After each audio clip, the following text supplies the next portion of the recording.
as short as possible. But go ahead and watch this video. Here we go.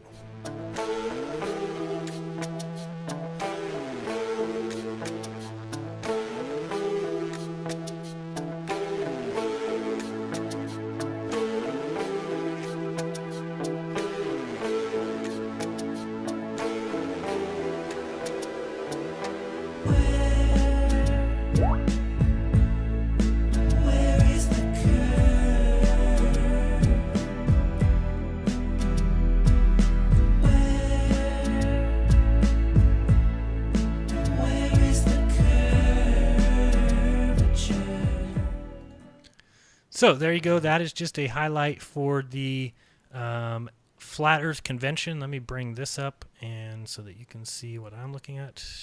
Browser. There we go. So we are talking about the Flat Earth Convention. If you scroll down here on the website, feconvention.com, you'll see that there's a Birmingham, September 2019, the first GLOBEBUSTERS UK convention organized by Robin and Charlotte. That'll take place the 13th through 15th. But if you look over here at Amsterdam, September 2019, 27th through 29th, there will be an awesome, fun international speakers, fun party. There's also going to be a debate. And if you scroll down a little bit lower, you will see the latest news that a new speaker was just announced. Yes, that's right. I will be at the UK convention in Amsterdam. So if anybody's going to be headed over there, I will meet you. So far, they don't... Oh, you're back. There we go. I am back. So we don't have a lot of speakers announced yet. I know they've got some in the works. They're just trying to get everything lined up. But my plane ticket has been purchased. I'm on my way, so there will be no changes as far as that goes. Roxanne, also known as the Roxanne the Globalist Denier, will be there. I'm sure she's already been announced, and there will be some more speakers being announced. They do need a little bit of help, so we'll watch one more video. If you could, check out this video, and if you have anybody in mind, please get in contact with them. But here's this second video. Enjoy.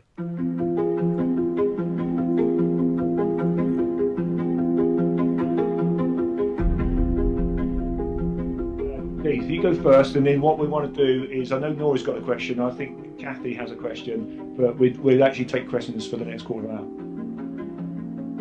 Expanding on that, mathematics is a form of measurement, yes, and it deals in units.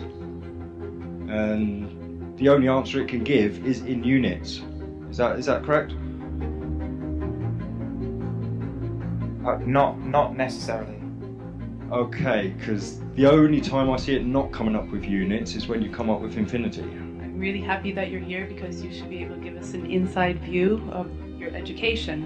What you've brought up is actually not so much a problem, but it is aware. Scientists are aware of that. I have an important question. Why is NASA faking it all, obviously? Yes, because the Cavendish experiment was done within gravity of Earth, right? A counting system that we as humans made up to count sheep is necessarily going to tell us all the secrets of the world. And see whether you reach the same conclusions or not. But at least look at what we've looked at. Yes, I work with that data every day. Do you have any real experiment that you can point me to? Well, no, the Cavendish experiment is the one that I saw in school, and it's my go-to example of that. I can't think of one off the top of my head, but okay. I mean, the gravitational constant is one of the most well-constrained constants we have. So there will be other experiments. There will be, yeah. Would be. I can't give you one off the top of my head. Okay. I'm sorry. Not only do yes, we believe they did, but I'm also quite proud of it. And I'm quite proud that as we human beings, we've done that. We've achieved something based on our ideas, scientific understanding, based on very simple maths. Okay, I actually like this question. Okay, yeah, so shielding, having adequate shielding on these space missions would make it completely safe to take as many trips as you wanted.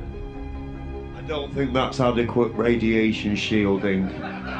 Yeah, metal cabinets. They didn't have radiation shielding. No shielding. Is the high radiation on the surface of the moon because that's where they lived during the lunar lander missions? I wouldn't feel safe in that in my kitchen.